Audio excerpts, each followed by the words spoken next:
दोस्तों, जैसा आप सभी लोग जानते हैं कि 30 सितंबर 2024 को यहां पर पढ़ने जा रही है अश्विन मास की मासिक शिवरात्रि। जिस वजह से यह जो सोमवार का दिन है, यह इस पितृपक्ष के दिनों में पड़ने वाला सबसे बड़ा सोमवार हो जाता है, जिसका कि बहुत ही बड़ा और विशेष महत्व होता है। और ऐसा दिन पूरे साल में सिर्फ एक ही बार आता है, जिस दिन आप भगवान भोलेनाथ जी की पूजा आराधना करके और सिर्फ यह एक आसान सा उपाय करने से ही आप अपने जीवन में पितरों की कृपा, उनका आशीर्वाद प्राप्त कर सकते हैं। दोस्तों, शास्त्रों में ऐसा साफ साफ कहा गया है कि जब कभी भी पितृपक्ष के दिन प्रारंभ हो और यदि मासिक शिवरात्रि का दिन आ जाए, तब आपको एक लौटा दूध और काले तिल वाला यह उपाय जरूर करना चाहिए, जिसके बारे में पंडित जी ने अपनी अभी की ही कथा में यहां पर बताया हुआ है। और मात्र इस एक उपाय को करने से ही आपको वह फल प्राप्त होगा जिसकी आपने कभी कल्पना भी नहीं करी होगी। इसीलिए आप लोग इस वाले उपाय को एक बार जरूर कर लेना, ताकि आप लोगों के हाथ से यह मौका ना जा सके और आपको इस उपाय को करने का संपूर्ण फल मिल सके। दोस्तों, ये उपाय पंडित जी ने अपनी अभी की ही श्री शिव महापुराण की कथा में बताया है, जिस उपाय को आज हम आपको बहुत अच्छे से समझाने वाले हैं।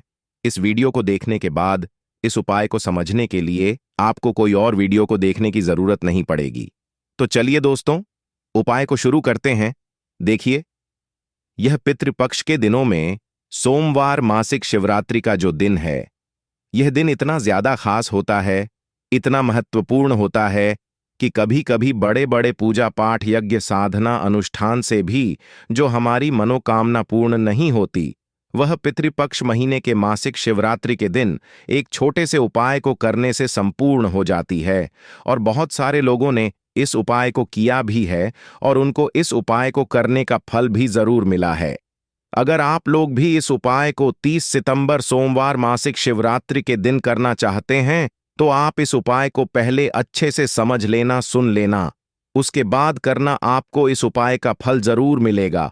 और बस इस एक उपाय को कर लेने से आपके घर में चाहे किसी भी प्रकार की दुख और समस्या क्यों ना चल रही हो, फिर चाहे आपको उसका कारण भी नहीं पता है कि भाई यह जो सम मेरे जीवन में चल रही है, आखिर इसका कारण क्या है, तो दोस्तों, एक बात आप आज अच्छे तरीके से समझ लें कि आपके जीवन में जो भी कष्ट आते हैं, जो भी समस्याएं आती हैं, इन सभी का कारण कहीं ना तो कहीं आपके कुंडली में चल रहे दोष होते हैं, है ना। अब यह दोष कई प्रकार के हो सकते हैं, जैसे कि पितृदोष हो सकता है, या किसी भी तरह का मंगल दोष हो सकता है, या शिव दोष भी हो सकता है। तो इस दिन अगर आप लोग बस काली तिल से जुड़े हुए कुछ बेहद ही आसान पर खास उपाय कर लेते हैं, तो आपको अपने जीवन में चल रहे सभी कष्टों से आपको मुक्ति मिल जाएगी। क्योंकि यह एक ऐसा उपाय है जिस उपाय को अगर किसी विशेष दिन पर किया जाए, तो भाई उस विशेष दिन का जो फल है वह तो हमें मिलता ही मिलता है। पर हमने उस विशेष दिन पर इस उपाय को किया है तो हमें उससे भी बड़ा फल मिलता है, और फल बहुत जल्दी मिलता है, क्योंकि आप इस उपाय को बहुत ही बड़े और विशेष दिन पर कर रहे हो। तो चलिए अब उपाय के बारे में बात करते हैं, लेकिन उससे पहले आप लोगों को यह जानना आवश्यक है कि आखिर यह उपाय किस समय करना है, किसको करना है और कैसे करना है। तो चलिए हम आगे आपको वीडियो में एक एक करके सारी चीजें बताते हैं। लेकिन उससे पहले दोस्तों, अगर आप लोग भी भगवान भोलेनाथ जी के सच्चे भक्त हैं, तो कमेंट में हर हर महादेव, ओम नमः शिवाय जरूर लिखें। तो दोस्तों, जो भी कोई यह वीडियो देखेगा, भाई उसको एक लोटा दूध और एक छुटकी काले तिल वाला उपाय जरूर करना चाहिए, क्योंकि इस दिन एक दाने काले तिल का भी बहुत ही बड़ा और विशेष महत्व होता है। और जब बात आ जाए एक छुटकी काले तिल के दाने की, तो यह सोने पर सुहागा वाली बात हो जाती है, और यह एक बहुत ही बड़ा उपाय हो जाता है इस पितृपक्ष के मासिक शिवरात्रि का। तो अब दोस्तों, इस काले वाले तिल उपाय को आखिर करना किसको है, सबसे पहले हम लोग ये जान लेते हैं। तो देखो दोस्तों, वैसे तो इस उपाय को आप अपने घर के सभी सदस्यों से भी करवा सकते हो, और पूरे घर की सुख, समृद्धि, शांति, उन्नति के लिए घर का कोई एक सदस्य भी इस उपाय को कर सकता है, ठीक है ना। लेकिन घर की जो बड़ी माताएं बहनें होती हैं, उन माताओं बहनों में से कोई भी अगर इस काले तिल वाले उपाय को करती है, तो इसका फल बहुत ही बड़ा होकर मिलेगा। क्योंकि जो माताएं बहनें होती हैं वह घर की लक्ष्मी होती हैं, और यह काला तिल भगवान विष्णु से संबंधित है। इसलिए जब भी आपके घर की लक्ष्मी करें, तो उसे जुड़ा हुआ उपाय करती है, तो इस उपाय का फल हमें अति शीघ्र देखने को मिलता है। पर अगर माताएं बहनें किसी भी कारण से इस वाले उपाय को ना कर पा रही हो, तो फिर घर का कोई भी सदस्य इस उपाय को कर सकता है, चाहे वह पुरुष ही क्यों ना हो। इसमें कोई भी दिक्कत वाली बात नहीं है। वहीं अगर किसी व्यक्ति की अपनी कोई दुख और परेशानी है या अपनी कोई मनोकामना है जिसके लिए वह इस वाले उपाय को करना चाहे, तो भाई वह भी कर सकता है। इसमें भी कोई दिक्कत वाली बात नहीं है, ठीक है ना। बाकी अगर कोई घर में से ऐसा है जो कि अपने पूरे घर परिवार की सुख और शांति के लिए यह वाला उपाय करना चाहता है, तो भाई वह भी कर सकता है, उसमें भी कोई दिक्कत वाली बात नहीं है। कहने का मतलब यह है कि इस उपाय को हर एक सदस्य भी कर सकता है और पूरे घर परिवार के सदस्य के लिए घर की बड़ी माताओं बहनों में से कोई एक माता बहन भी कर सकती है। अब दोस्तों, इस एक छुटकी काले तिल और एक लोटा दूध वाले उपाय को हमें करना कहां पर है? तो इसे हमें तुलसी के क्यारे के पास में जाकर और भगवान शिव के मंदिर में करना है। बहुत सारे लोग प्रश्न करते हैं हर एक उपाय को करते समय, क्या हम इस उपाय को अपने घर में करें या फिर मंदिर जाकर करें? तो देखो, इस वाले उपाय को आप घर पर भी करोगे और मंदिर जाकर भी करोगे, है ना। बहुत ही ध्यानपूर्वक इस वीडियो को पूरा देखना, क्योंकि इस वीडियो में हम आपको काले तिल से जुड़े सभी नए उपाय के बारे में बताएंगे, जिनके बारे में पंडित जी ने अभी अभी ही बताया है, ठीक है ना। तो फिर जो अगला प्रश्न निकल कर आता है वह यह आता है इस उपाय को लेकर कि आखिर इस उपाय को हमें किस समय करना है। मतलब सुबह के समय करना है कि शाम के समय करना है?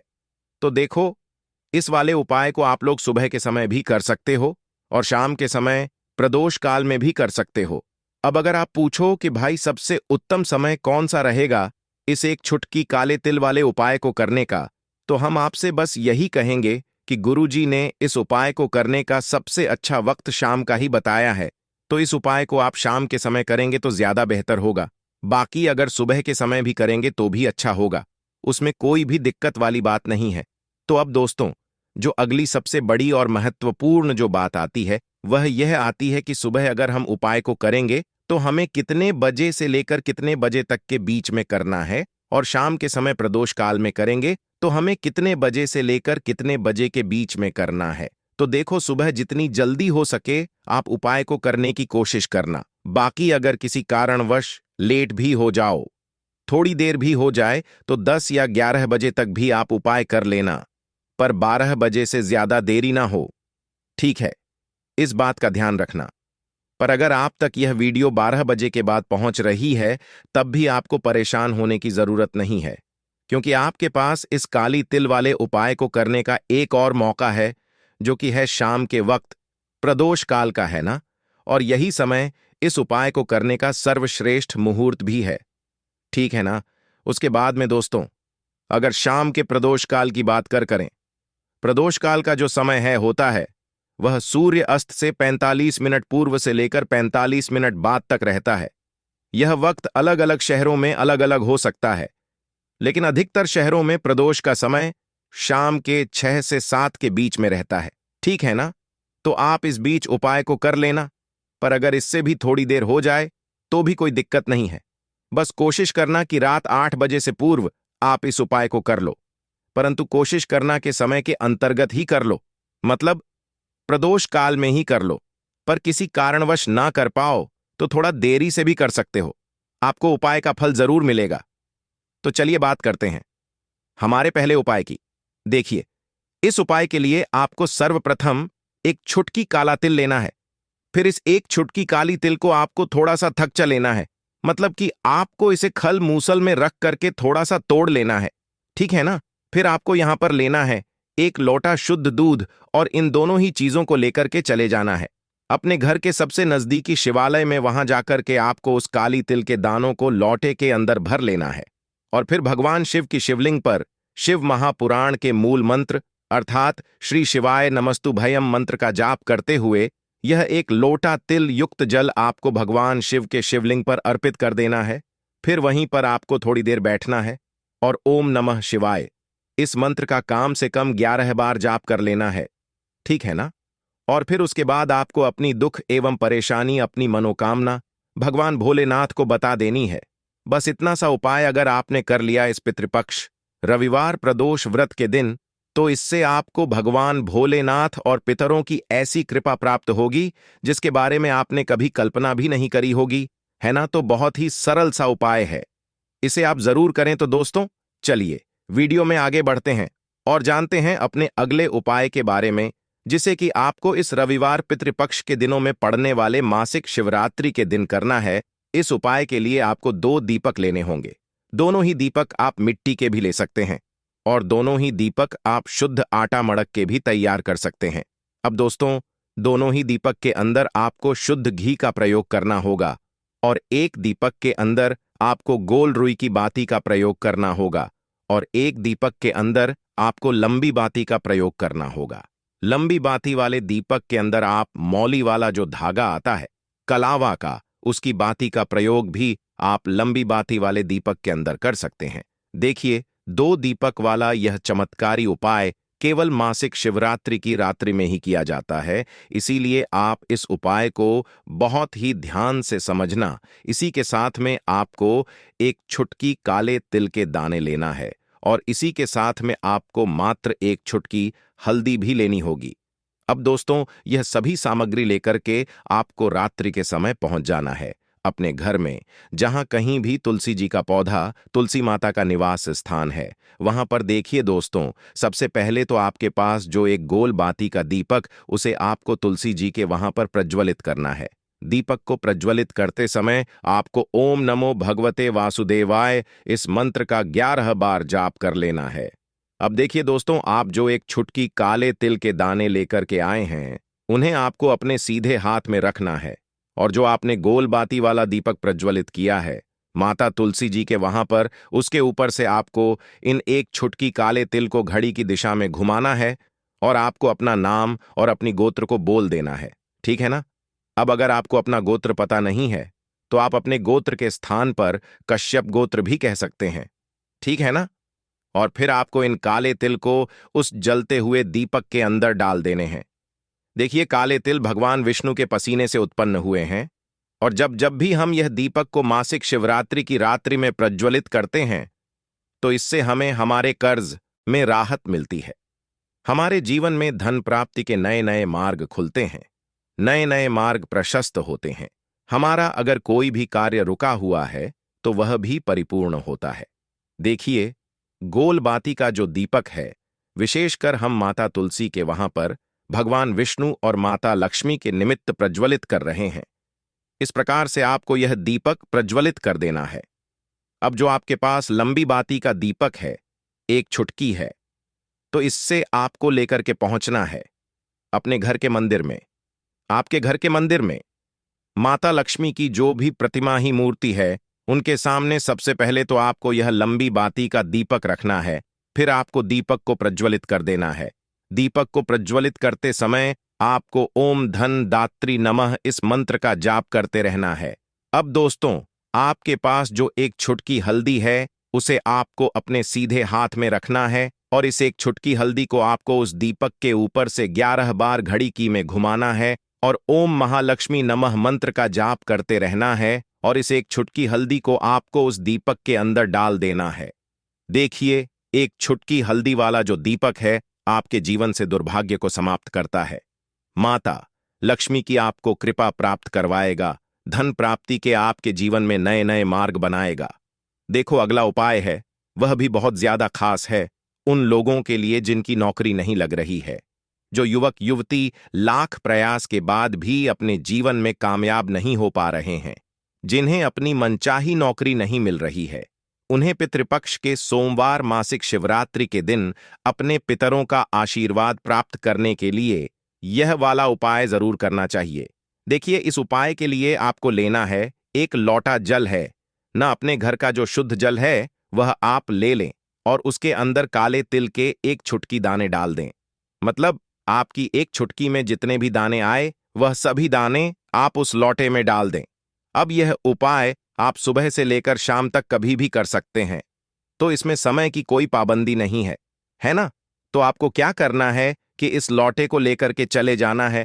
आपके घर के आसपास जो भी बेल का वृक्ष होगा, उसके पास बेल का वृक्ष अगर ना भी हो तो भी अगर पीपल का वृक्ष है तो आप वहां पर भी जा सकते हैं और वहां जाने के बाद आपको इसे एक लौटे जल को बेल के वृक्ष के अथवा पीपल के वृक्ष के नीचे पूरे एक रात तक रख देना है। मतलब कि आपको उसे एक लौटे जल को रख करके अपने घर आ जाना है और रात भर के लिए उसे जल को वहीं रहने देना है। फिर अगले दिन सुबह स्नान आदि शुद्ध कर्मों के बाद उसे वृक्ष के पास जाकर कि उसे एक लोटे जल को आपको ओम नमः शिवाय का जाप करते हुए इस वृक्ष में चढ़ा देना है, अर्पित कर देना है और अपनी मनोकामना भगवान भोलेनाथ को आपको बता दीजिए। अब इससे होगा क्या कि यह जो जल आपने चढ़ाया है पीपल के वृक्ष में अथवा बेल के वृक्ष में, यह जल सीधा आपके पितरों तक पहुंचेगा और यह जल आपके पितर ग्रहण कर लेंगे, जिससे आपको अपने पितरों की विशेष कृपा प्राप्त होगी। तो बहुत ही ज्यादा सरल उपाय है दोस्तों, इसे आप जरूर कर लेना। चलिए अब आगे बढ़ते हैं हम अपने अगले उपाय पर। देखिए दोस्तों, इस उपाय के लिए आपको 2 हरी इलायची लेनी होगी। हरी इलायची आपको साबुत लेनी है, खंडित नहीं होनी चाहिए। और इसी के साथ में आपको मात्र थोड़ा शहद लेना है। शहद आपको मात्र आधा चम्मच या फिर उससे भी कम ले लेना है। और इसी के साथ में आपको एक दीपक ले लेना है। दीपक आप चाहे तो मिट्टी का भी ले सकते हैं और आप चाहे तो शुद्ध आटा मढ़कर उसका दीपक भी आप तैयार कर सकते हैं। इस दीपक के अंदर आपको मौली का जो धागा आता है कलावा का, उसकी बाती का प्रयोग करना होगा। यानी कि इस दीपक के अंदर आपको लाल रंग की बाती का प्रयोग करना होगा और इस दीपक के अंदर आपको शुद्ध घी का प्रयोग करना होगा। अब यह सारी सामग्री लेकर के आपको अपने घर में जो भी मंदिर है वहां पर पहुंच जाना है और आपको माता लक्ष्मी के किसी भी स्वरूप के सामने बैठ जाना है। अगर माता लक्ष्मी की फोटो है, माता लक्ष्मी की प्रतिमा है, तो उनके सामने आपको बैठ जाना है। अगर माता पार्वती की प्रतिमा है तो उनके सामने आपको बैठ जाना है। यानी कि किसी भी माता के स्वरूप के सामने आपको बैठ जाना है। अब देखिए, सबसे पहले तो आपको माता रानी के सामने थोड़ी सी चावल की ढेरी बना देनी है। यानी कि थोड़ी सी अक्षत के दाने आपको माता रानी के सामने रखना है। उसके बाद आप जो एक दीपक लेकर के गए हैं, उस दीपक को आपको उन्हीं चावल के दानों के ऊपर रख देना है और फिर इस दीपक को आपको माता रानी के सामने प्रज्वलित कर देना है। देखें, इस दीपक को प्रज्वलित करते समय आपको ओम महालक्ष्मी नमः इस मंत्र का लगातार जाप करते रहना है। दीपक को प्रज्वलित करने के बाद आप जो 2 हरी इलायची लेकर के गए हैं, उसमें में से एक हरी इलायची को तो आपको उसी दीपक के अंदर डाल देनी है और वहीं पर आपको कम से कम 21 बार ओम धन दत्र नमः इस मंत्र का जाप कर लेना। अब आपके पास जो शहद है और एक हरी इलायची है, उसे सीधे आपको लेकर के पहुंच जाना है। भगवान शिव के मंदिर में पूज्य गुरु जी ने बताया है कि यह उपाय आपको सिर्फ और सिर्फ शाम के समय ही करना होगा। शाम को जब भी सूर्यास्त का समय होता है तो उस समय आपको यह उपाय करना है। लेकिन सबसे पहले तो आपके पास जो एक हरी इलायची है, उसे आपको उस शहद के अंदर अच्छे से डुबो देना है। यानी कि शहद का लेपन उसे हरी इलायची के ऊपर चारों तरफ आपको कर देना। अब यह जो शहद से युक्त हरी इलायची है, इससे आपको भगवान शिव के शिवलिंग पर अर्पित कर देनी है और आपको शिव महापुराण के मूल मंत्र श्री शिवाय नमस्तुभयम इस मंत्र का लगातार जाप करते रहना है। फिर इसके बाद आपको एक लोटा जल भी अपने साथ लेकर के जाना। तो यह एक लोटा जल भी आपको धीरे धीरे शिवलिंग पर समर्पित कर देना है और आपको श्री शिवाय नमस्तुभयम इस मंत्र का जाप करते रहना है। फिर इसके बाद आपको अपने घर आ जाना है। इस प्रकार से आपको यह उपाय कर लेना है। तो चलिए दोस्तों, जान लेते हैं गुरुजी द्वारा बताए गए अगले उपाय के बारे में। देखिए, इस उपाय के लिए आपको लेना है 11 चावल के दाने।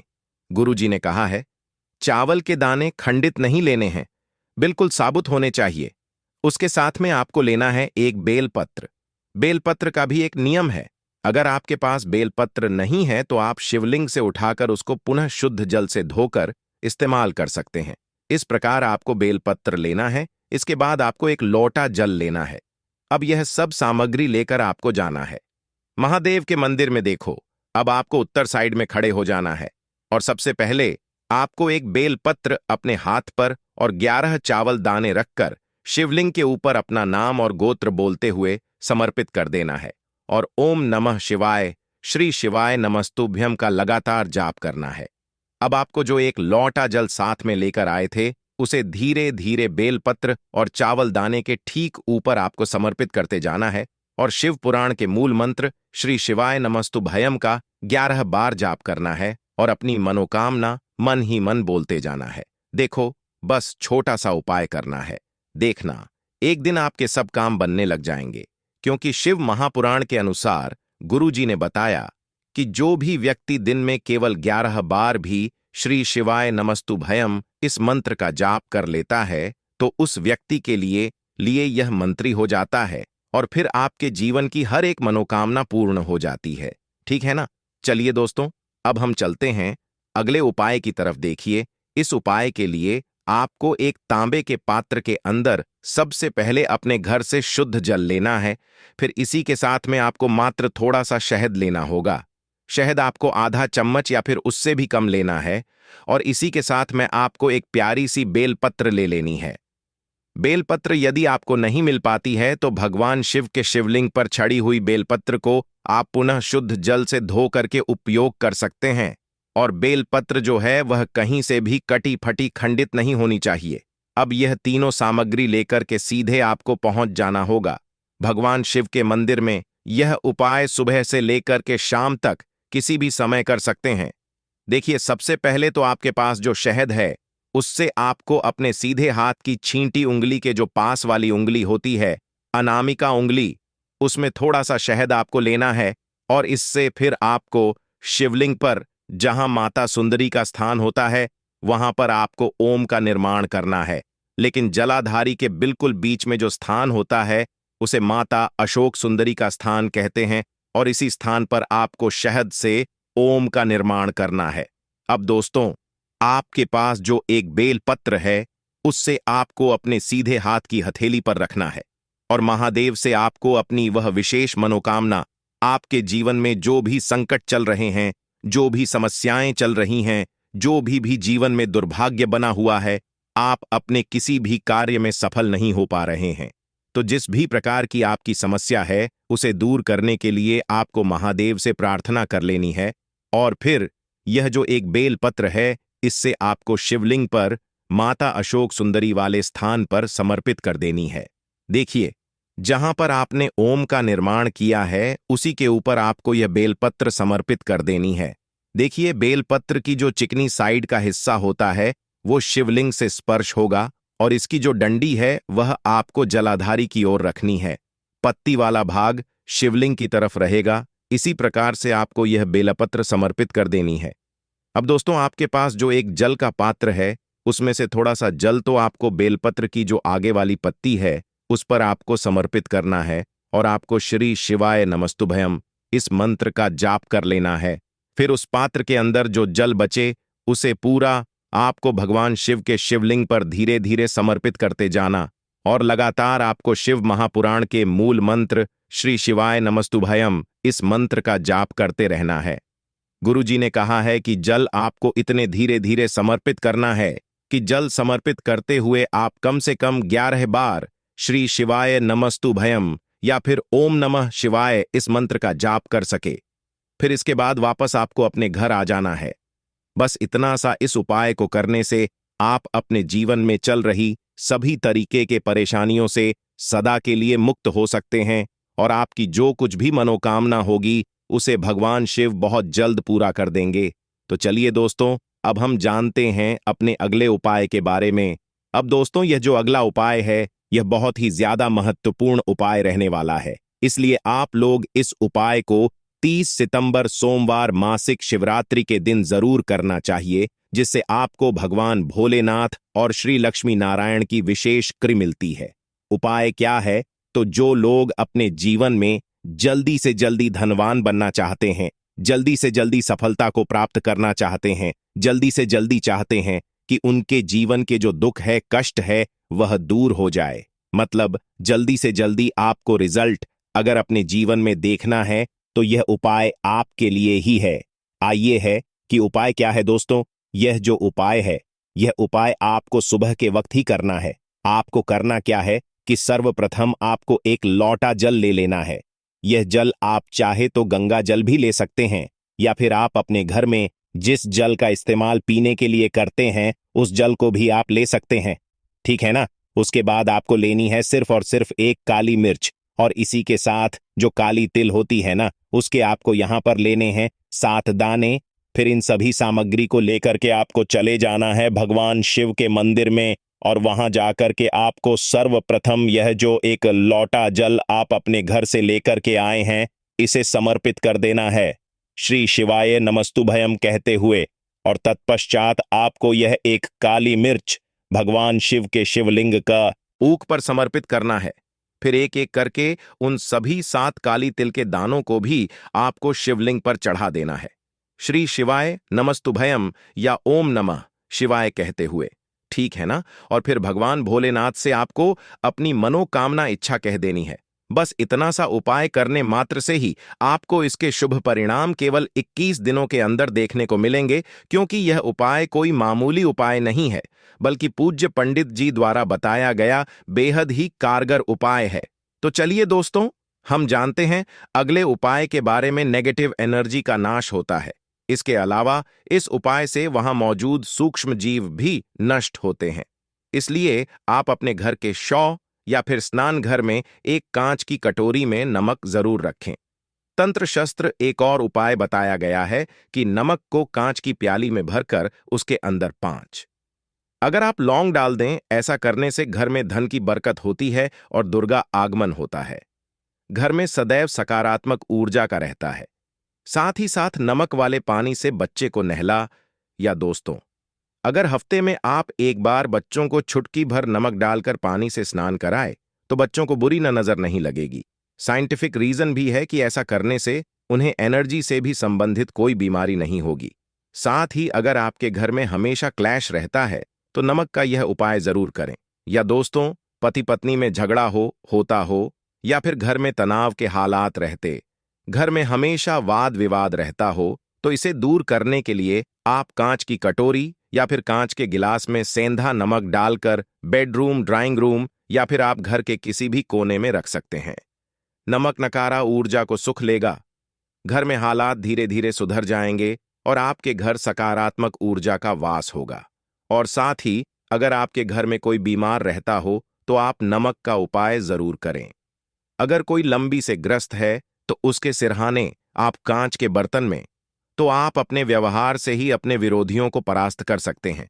मगर इतना करने से भी अगर आप अपने विरोधियों को अपना मित्र नहीं बना पा रहे, तो आपको अपने पास एक डिब्बी में थोड़ा सा नमक रख दें। 1 हफ्ते बाद उस नमक को बदलकर दोबारा नमक रखें, धीरे धीरे में होने लगेगा।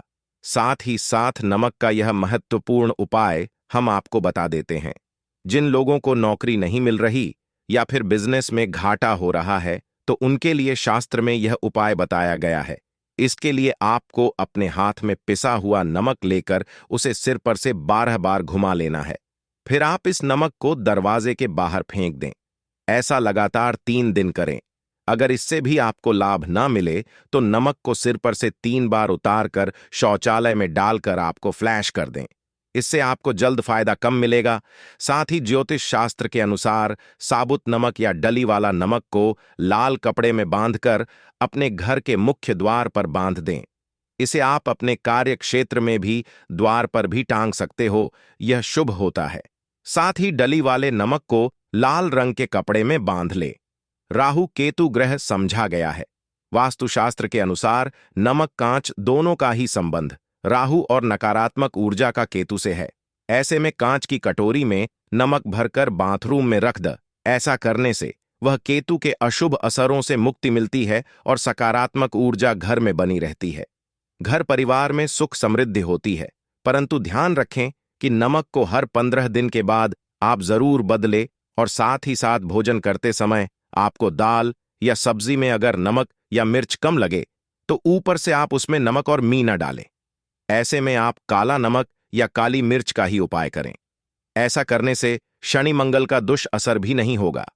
साथ ही अगर आप पैसों की किल्लत से जूझ रहे हैं, पैसों की किल्लत आपको परेशान कर रही है, तो आप क्या करें? कांच के गिलास में सेधा नमक अब 2 लौंग डालकर, जिसे आप अपनी तिजोरी या फिर अलमेगा या फिर अपने घर के जो किचन वहां पर रख सकते हैं भिगोने में। या दोस्तों, ऐसा करने से नेगेटिव एनर्जी खत्म होगी और पॉजिटिव एनर्जी घर में प्रवेश करेगी और आपको ऐसा करने से आपके घर में कभी भी अन्न धन की कमी नहीं रहेगी और मान सदैव आपके पर आशीर्वाद बना रहेगा। और साथ ही साथ अगर आपको विरोधियों से बचना है तो नमक का यह उपाय करें। या दोस्तों, कार्यस्थल पर कई बार कुछ सहकर भी हमारे विरोधी हो जाते हैं। ऐसे में मैं ना चाहते हुए भी कार्यस्थल में हमारे काम में बाधाएं आती और जो काम अच्छे से संपन्न करना चाहते हैं वह नहीं कर पाते। जाहिर है, अगर आपके मन में ईर्ष्या और द्वेष की भावना नहीं है, नमक डालकर जरूर चाहिए। ऐसा करने विरोधी द्वारा लिए फैलाई जा रही नकारात्मकता नष्ट हो जाती है। और साथ ही साथ अगर आर्थिक स्थिति को मजबूत बनाना है तो नमक का यह उपाय जरूर करें। या दोस्तों, अगर आप बहुत समय से आर्थिक परेशानियों का सामना कर रहे हैं, आपको यह पानी बदलना है। ध्यान रखिए, जो भी आप में नमक घोल कर रखें वह कांच की शीशी होनी चाहिए। ऐसा करने से अपनी आर्थिक स्थिति में सुधार महसूस होने लगेगा, आपको धन के बनने लगेंगे दोस्तों। साथ ही साथ धन की देवी मां दुर्गा को प्रसन्न करने के लिए नमक का यह उपाय आप जरूर करें। ये दोस्तों, देवी धन की देवी मां दुर्गा को प्रसन्न करने के लिए आप एक लाल कपड़े में सफेद नमक के कुछ टुकड़े रखकर उसी के अंदर रखें। नमक केवल पानी में ही नहीं बल्कि हल्की हवा में भी घुल जाता है। ऐसे में जब भी आपको महसूस हो कि लाल कपड़े में रखा हुआ नमक खत्म होने लगा है तो आप में और नमक दें। या दोस्तों, लाल कपड़े में नमक बांधकर अपने तिजोरी में रख सकते हैं या फिर थोड़ा सा नमक लाल कपड़े में बांधकर आप अपने पर्स में भी रख सकते हैं।